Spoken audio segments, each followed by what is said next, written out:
Hi, everyone. Welcome to the GreenZone. I'm your host, Adam Lang. Adam Kahn couldn't be here today. He's off doing some extremely important things.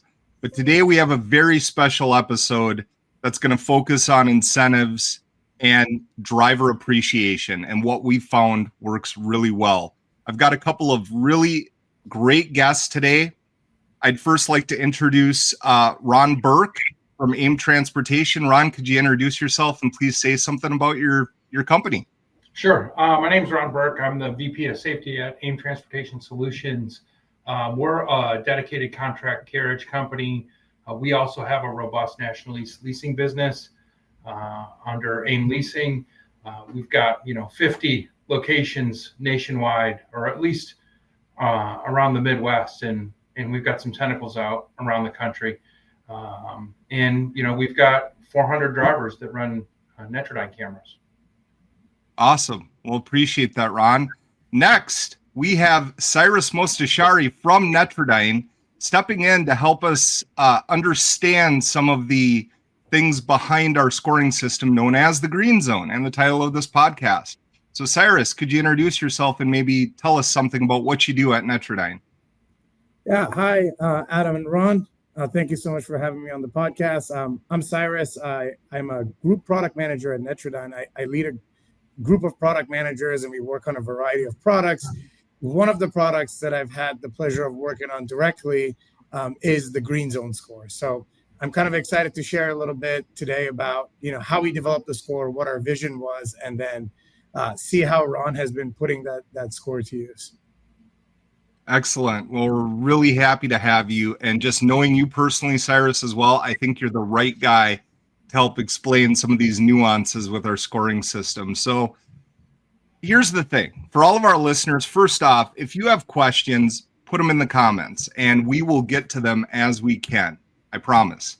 And try to keep the questions topical to what we're talking about, and we will do the same. So Driver Appreciation Week going on right now.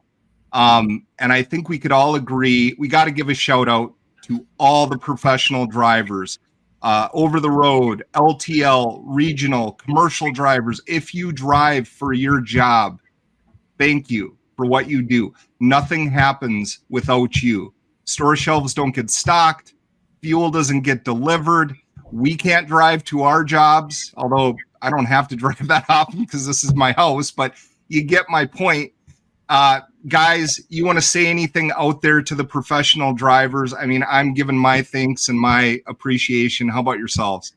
Obviously, it goes without saying that all of our careers depend on what they do. But beyond that, all of our lives depend on what they do. Everything. I mean, I know that, if it's in a store, a truck bought it and all the other slogans that are out there, but it's so true.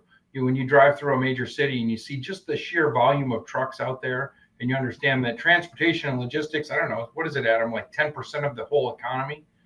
Something like that. It's a huge portion. Huge number. And I don't know the right number, but it's a huge number. There's a lot of people involved in it, whether it's mechanics or drivers. And obviously this is Driver Appreciation Week, and what they do is a hard job, and they make a lot of sacrifices to make sure that their items are delivered, whatever they might be, and it just affects everybody. Yeah. Appreciate that, Ron. Cyrus, anything to say to the drivers of the world, or the country and the world, I guess, right now? Yeah, I would echo around the same things, but obviously none of our lives would be the same without the hard work and the time that drivers put into delivering all the goods that we use across the board. As somebody who's worked really closely with drivers and has a lot of relationships with them, I can't tell you how much I appreciate the balance that they try to strike between, doing their job efficiently, but also being very passionate about being safe on the road. Specifically, a lot of the drivers that I met who use our system are really long-term career drivers. This is their life. And like you said, they've missed out on a lot of different things in their own personal lives to make sure that we get the goods that we get and our lives go on the way that they do. I mean, just even thinking about that happening during the pandemic and how much we needed that stuff. So have a huge appreciation. for what they do. And I hope everybody can have a really great day and celebrate all the achievements today. Excellent. I couldn't have not said it better myself. And I guess unironically, Netradyne, our company, Cyrus, we don't function without drivers because our cameras have to be delivered somehow. They don't just appear in trucks or cars. They have to be delivered. So again, this is all a dependency on this kind of supply chain. And Ron, you reminded me of something. I think it was about 3 or 4 years ago at a TCA event, Truckload Carriers Association, for those that want to know. Dave Heller mentioned a statistic that out of 35 or 36 states, professional driver was the number one job, meaning the most, the job that holds the most volume.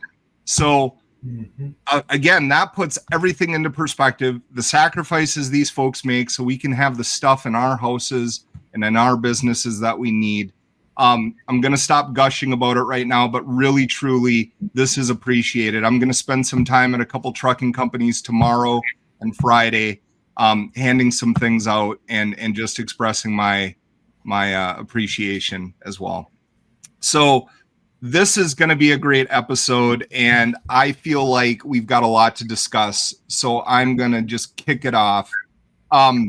We were talking right before this broadcast, and I feel like incentive plans, bonuses, things like that are now table stakes, meaning you have to offer it. If you are not offering an incentive, a bonus plan, or something in addition to base wage with drivers, you're not going to make it.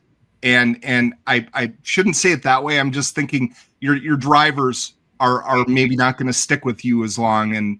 And I guess, Ron, I'm going to first kick it off to you a little bit.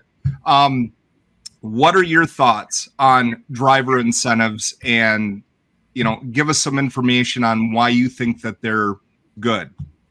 Oh, I think they're great. But I think that incentives alone, you can pay employees to stay. You can't pay them to be happy. If they're not happy, if they've got a bad attitude behind the wheel, we've all been around a truck driver that's been unhappy.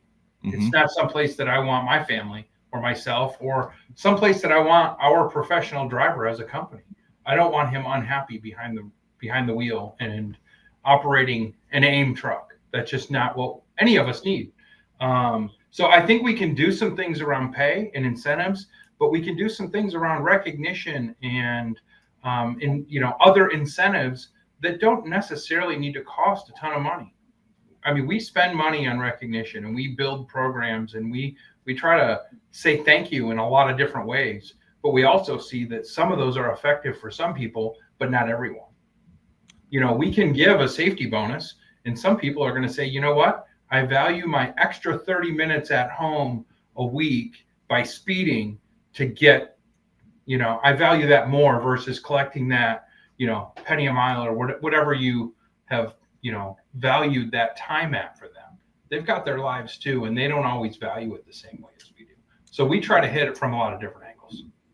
I think that is the creativity aspect of it is what I really like. And we're going to show our audience what you're talking about when we get to creativity. But before we do that, Cyrus, we talk about positive reinforcement. We talk about our GreenZone score and what it really is at its core. So for our listeners that aren't familiar with it, especially Ron, who's lived and breathed GreenZone scores for the last 5-6 years, Cyrus, can you tell us what the GreenZone score is in your own words? Yeah, so I mean, I guess I won't go into the scientific part of it. That might really bore the audience here, but like the idea behind the GreenZone score has been that we want it to be a representation of safe driving. And the analogy I always use is that it's like a FICO score for how safe you drive on the road, right? So we sort of reverse engineer it from the collisions that we see on the road.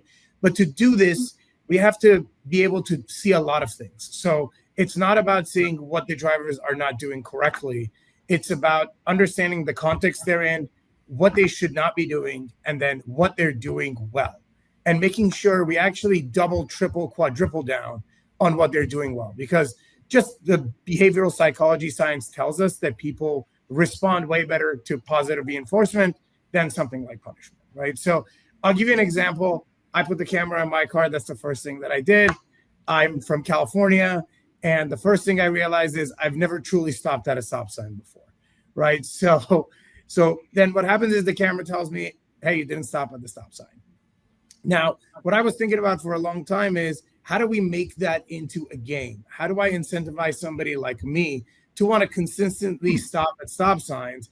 Not because the camera is going to tell them. You get immune to that after a certain period of time. It works for a while, right? So, something that we have in there now is a stop sign streaks. So if you are able to accomplish a certain number of stop signs perfectly, now you get points added back to your score. So even though it's the same behavior that we're asking the drivers to do, which is to stop at a stop sign, phrasing it as, hey, if you stop at every single stop sign, you get points back, is completely different than saying if you roll through the stop sign, you're going to lose points. So those are the things that we want to do to create a positive sort of game atmosphere around this and give the ability to users, like any game, right, to gain points. I don't think there's a lot of video games that any of us play where you start with a certain amount of points and you just lose them, right? In a game, you're trying to gain points. So that's the direction we're going. And I think over the years, we've more and more moved towards this type of scoring as opposed to the hey, you had your points and now you're going to lose them. And we're going to continue to go down that path because, the science and what we see in our own data says that it works.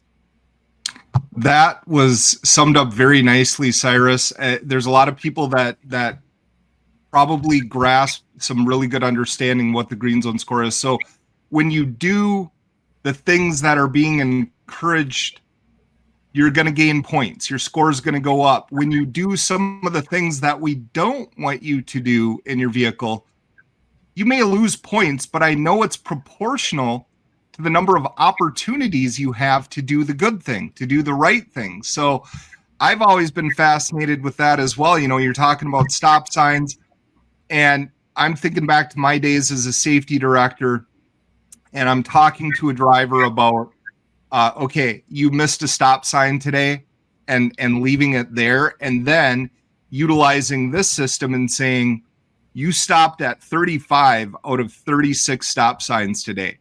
That's awesome. What can I do to help you get that 36th stop sign? And the driver stop sign streak and other streaks that the GreenZone score allows, I think are encouragement to get drivers there. Now, to talk a little bit further about it, Cyrus, and then I'm going to kick over to Ron. What are your thoughts about negative reinforcement, and have you seen anything, not mentioning any type of system directly, but have you seen times when negative reinforcement really has the opposite effect? Yeah, so I want to, kind of cover both of the points that you made. So I think just going back to the gamification aspect of it, fairness is really important. So what you brought up, Adam, is really key, right? So if two people violate a stop sign, that's not fair to not look at how many stop signs they encountered in that day, right? So I think that also plays into it, and it's really important, and we share that data directly, right? And to your point, that turns the conversation way more positive, right? So it's about, 35 out of 40 were perfect, and here's an opportunity to work on the 5. That really changes it. Now, going to the sort of the negative aspect of what you're talking about, imagine if I came to you and I said, you have 5 stop sign violations, right? You did this wrong. And that's all I talked to you about. Well, Ron just talked about this earlier.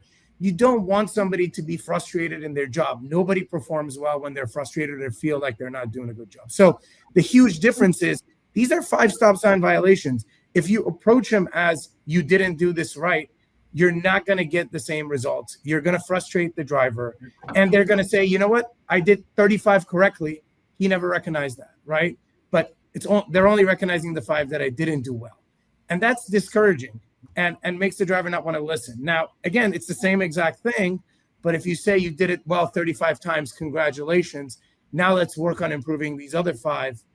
That makes a huge impact on the driver and makes them really understand that you're recognizing what they're doing well, and you're trying to help them be safer on the road and get back to their families, as opposed to just penalizing them for maybe small things that they didn't get right on. Great answer to that, Cyrus. And I feel like, this could be applied to almost any position, not just drivers, but, if your boss came to you and said, hey, Cyrus, the last 3 products that you came out with are just garbage, and then walked away, versus Cyrus, I really liked these 7 recent projects that you rolled out. This one here, though, we need to talk about it a little bit more, maybe refine it. So I think this can be applied in a lot of different ways, and it's almost inspiring to look at it a different way. And I'm going to share a trick with the audience at the end of the session on something that I've heard people do to remind yourself to give positive feedback and notice the positive versus always noticing the negative.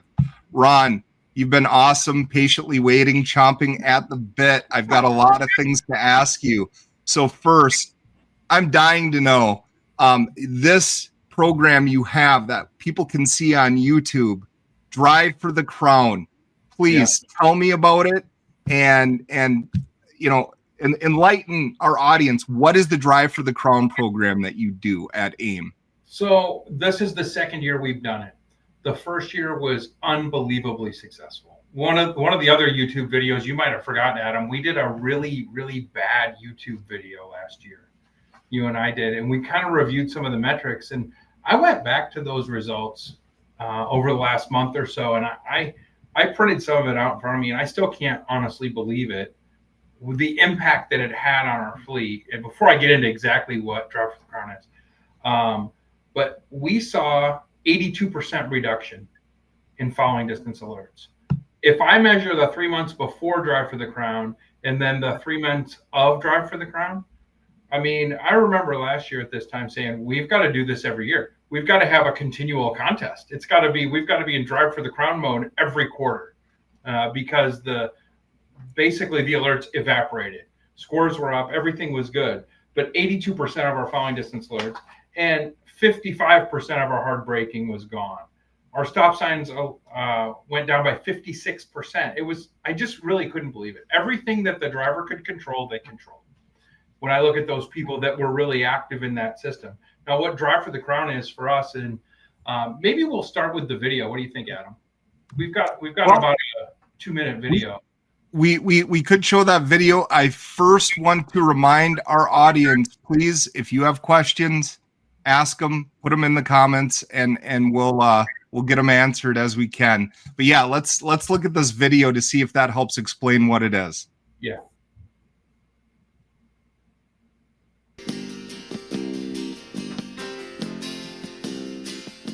Hello, everyone, and welcome to Drive for the Crown 2025. It's a big time of year. Yes, it is. It's a big time. We're all excited. It's a good look at that bracket, Ron. There's some incredible matchups we're going to be looking at here today, and I know the guys are excited for it. They're excited to hear who they're going to play here in the first round. And devices in the AIM Navigator app, also on their computers, so they can give the URL to their friends and family. No logins required. They just need to go to the AIM portal site and log in. Easy enough? Yeah. You ready to get going? Yeah, let's do it. The first matchup we've got is it's a huge one. It's the biggest matchup. I got 2 Region 2 drivers, worked for me for a while now. This is a big one. We got two drivers, guardians of the highway. Yep. I think Keith Rael has more gold jackets than Happy Gilmore at this point. He seems to win every month, and I don't want to spend. I could spend a lot of time on this matchup, but the 1 versus 16 in the Beaufort T Justice region, we got Keith Rael against Kirsten Morales. Keith comes to us by way of Astro Shapes doubles driver, and Kirsten now starting her new job at Imperial Dade. We are super excited to see this one. Both of these drivers made headway at last year's tournament. It's a tough, as a 1 seed, you're Keith. He's probably been one of our most consistent drivers. That's a tough 16 seed to go up against. So sure is. We'll see how that goes. I don't know how Kirsten ends up with the lowest score in the field, but out of 64 outstanding drivers, Kirsten's our lowest seed driver against our overall number 1. But she's dangerous. Trust me, she's dangerous. So that's our best. That was our best version of Sports Center, is what that was. I loved it. Podcasters. I'm horrible at it. Pat is great. I love working with Pat on those things. But so if you haven't figured it out, it's our bracket contest. We did a qualifying period for 2 months. July and August were qualifying for us. And then we took a couple weeks off, and we kicked off the head-to-head component of that bracket tournament this week for Driver Appreciation Week. So Monday, they went live head-to-head. And that was our reveal that we published, I don't know, 5 or 10 days ago, roughly. I'm not sure what day we released that video. But we got that bracket video together and put it out on YouTube. We did a lot of communication through our LMS. We do fleet messages. We text blast. It's all channels available. We communicate whenever possible with our drivers all the time. But for this contest, we really get it out there to them. And what we find is that the drivers that are really motivated and that are engaged do better, whether we have to push them to be engaged or they're just naturally involved. And, you've got both types. You've got the drivers that won't be no matter what you do. And they tell you who they are by not doing their training and, not returning your phone calls and so on. If you see those signs, then you've got a driver that just isn't engaged. But then the ones that are, and you start to look at what that sort of an incentive and that competition does, it just feeds into their natural desire. People seem to be wired for rewards and recognition. They thrive on it. It doesn't matter. I could be the most stoic guy in the world, but I tell that guy he did a good job, and somewhere in his head he's smiling about it. And I just really believe that based on the results that we've seen, that gamification, there's an endless number of ways that you can do it. I really believe that it can change performance for almost everyone. So Ron, for our audience, and if they haven't kind of whittled it down, this is a Final Four style bracket challenge head to head. The measurement that you're using to go head to head with the drivers is the GreenZone score. That is the competition week over week. And then they whittle down to the elite, the 16, the elite 8, Final Four. This week goes to 32 next week, and 32 goes to 16 until we get to the Final Four. And remember when I mentioned that you don't have to put a lot of money into this. I've improved the performance of probably 200 plus drivers out of my 400-ish drivers. I've improved half of the driver's performance, and what I dangled in terms of money was $2,500 for first place, $1,000 for second, and $500 for the 2 participants in the Final Four. I take that. We bought everybody a sweatshirt or a hat or whatever they chose with our Drive for the Crown logo on it, and we spent another couple grand on that. So we've got, let's just say, $6,000, $7,000 in this tournament, but we've improved over a 3-month period. And the really impressive thing is how those improvements stay with the drivers. Over that period, they perform so much better. I mentioned some of the stats earlier. It's uncanny what happens when you just pay a little attention. Hey, now you mentioned 25. It's not a lot of money, and I understand, relatively speaking, the cost of an accident, average accident, could be $13,000, $14,000, $15,000. Paying out $2,500 for first place, in my opinion, is it's a good amount of money. I mean, I'm not shrinking at it at all. I mean, that's very generous, and I would take $2,500. I'd take $20 if you want to give it to me. But I noticed you include, what's that? I stop and pick pennies up too. I mean, pretty much. You have a graphic of the winner of this, and I'm wondering if we can see that. Yeah, here we go. So this is Mike. He was our winner last year. That was him with his big check. We got the big check photo with all of the winners. They love this stuff. The big check, the videos that we do. They love to just hear their names or see their names in the newsletters. We do that every month as well.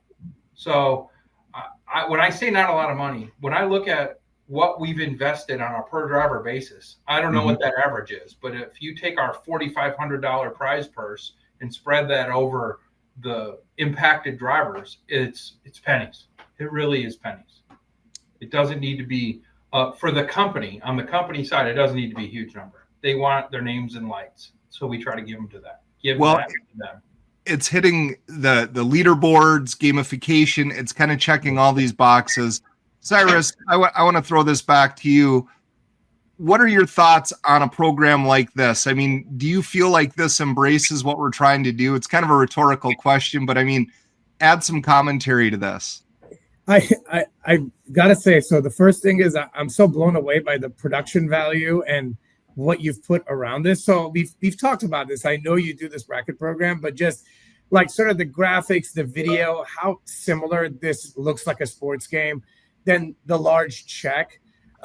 I really think, like, you know, when I think of gamification, it's sort of like, okay, you know what, you can use the score, you can go collect some prizes, but what Ron has really done is really turned it into like an event. You know, you can go to this, you can follow it.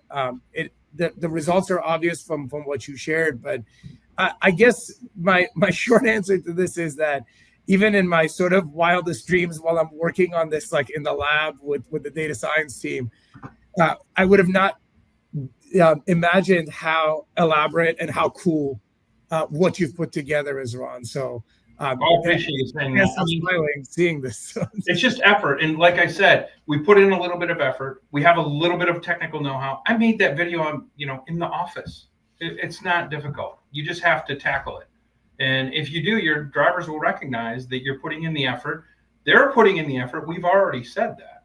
Yeah. So, I mean, I want to do my job the best way that I can, just like they do, and recognize them for their efforts. So it's absolutely incredible. And congratulations on what you've put together, and, not just to see that the program's effective, but seeing, that you serve as like an example for what this best practice could be.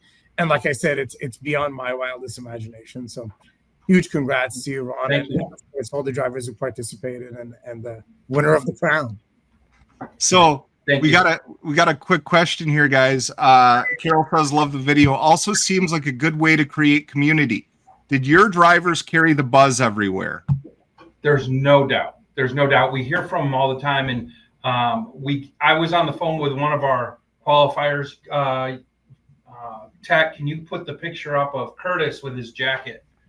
I talked to Curtis this morning. He's one of our Guardians of the Highway. So that Guardian of the Highway is another one of our recognition programs for his 6-month sustained performance, one of our top 3 guys. This is Curtis in the middle here with his regional VP of Ops and myself. And we were talking about how he's going to succeed. So he's really engaged. He's already a high-performing driver and always is, but he's sharing this link with his friends and family. We've got other drivers, and all of the people watching, they can go onto our portal site and they don't need to log in, and they can watch our guys compete. They can check those updates every day. I think that's one of the key things with Netradyne is that we get a daily update. We know how we did tomorrow, or we know how we did today, tomorrow, every single day. And we've got the API feeding that bracket. You saw the image of it with Smokey and the Bandit. That was just, again, another little way to get a little bit of engagement from the few people that still remember who Smokey and the Bandit and the Duke Boys are. Right? I thought it was super creative. I liked how you worked it in there. We had some police versus the hero. So there was some good tie in there. So that was our fun with it. But we just try to have fun with it and make work enjoyable and give them something else to think about other than that jerk that just cut them off. The 4-wheeler problems that they've all got every day. Yeah. Can't imagine dealing with that. That's so true, Ron. So, like, in your opinion, the GreenZone score is a great thing to measure metrics and incentivize on. What other key performance indicators do you feel like a fleet could use to measure driver performance? Oh, we've got a target-rich environment in our industry. Every one of our pieces of equipment, no matter which ELD you're using, has some metrics on it. You've got some MPG opportunities that also equate to safe driving. Hard acceleration and hard braking is going to really hurt your MPG. And so if that's where you want the sweet spot to be with your fleet, that's a great place to go. You've got all the hard braking and critical event, recorders in your in your ELDs where you can pull all kinds of things and really just use your head and think about what's important to you. We like the immediate feedback of the Netradyne system. We like the clear coaching that we give. We're able to always have a good conversation with the driver about what he's doing well, regardless of if his score is great. So that's what we built our system around. But whatever tools you have, there are already some metrics in there that you can use. You just have to look at it. So when you said target-rich environment for key performance indicators in trucking, and you listed off a litany of things, I can see that, and I can recall that from my time in trucking. Cyrus, any other ideas about KPIs, coming from the scientific world, the behavioral world? Like, what are some of your thoughts on key performance indicators in transportation? I think so the GreenZone is a great measure. We work based on data all the time, right? So there's things that we are always going to add and make it more comprehensive.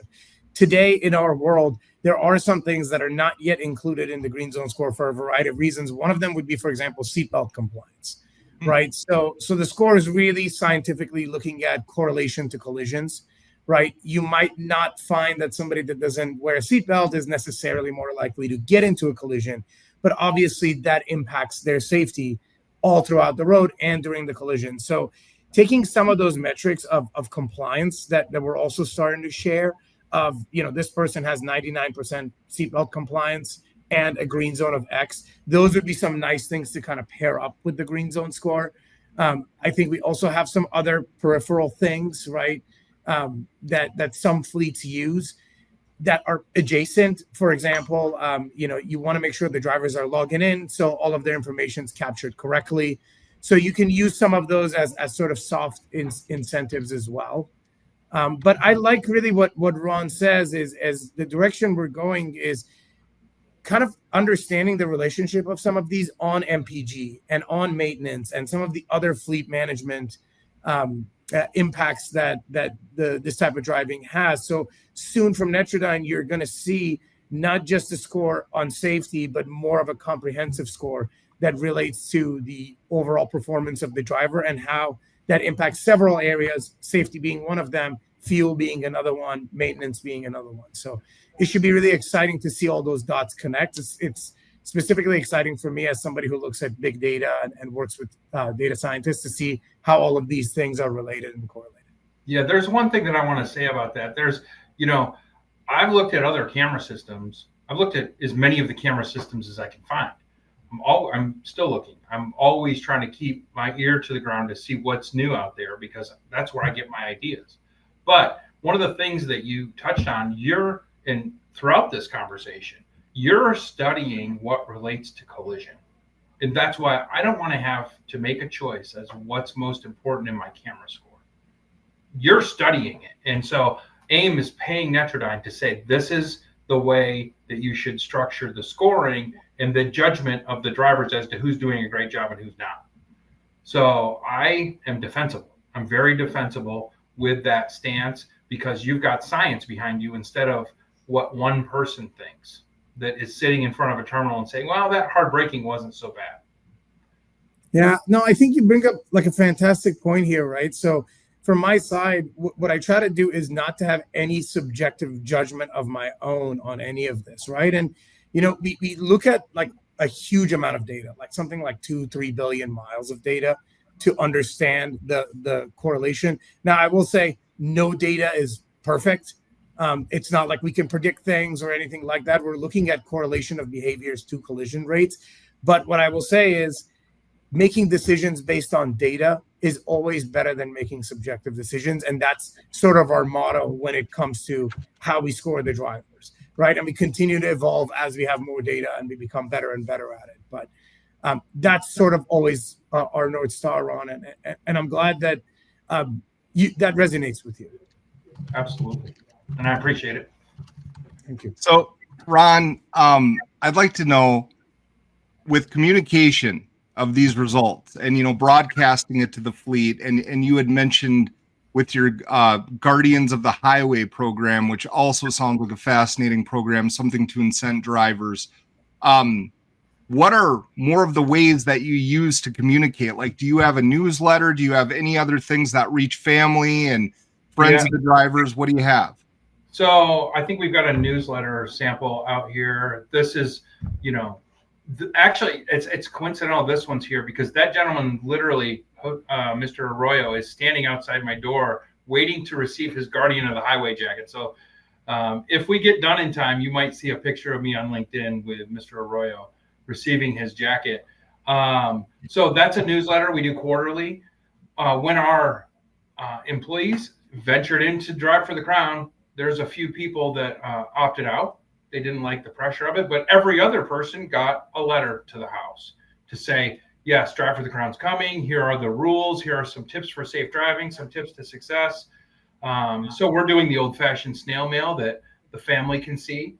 We're doing ELD, fleet messages. We're doing text messages. We've got an LMS that we're able to publish our videos through there. We're using social media to reach our employees, whether it's YouTube, LinkedIn, Twitter, Facebook, Instagram, and our marketing department is helping us with all of that.